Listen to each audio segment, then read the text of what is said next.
புது பாலத்தையே அலறவிட்ட ராட்சச அலைகள்.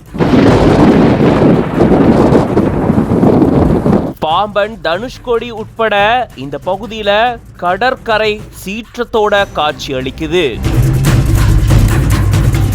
ராட்சச அலைகள் கரையோர பகுதிகளில் மோதக்கூடிய காட்சிகளும் பார்க்கிற எல்லாருமே பதபதைப்புக்குள்ளாக்கி இருக்கு.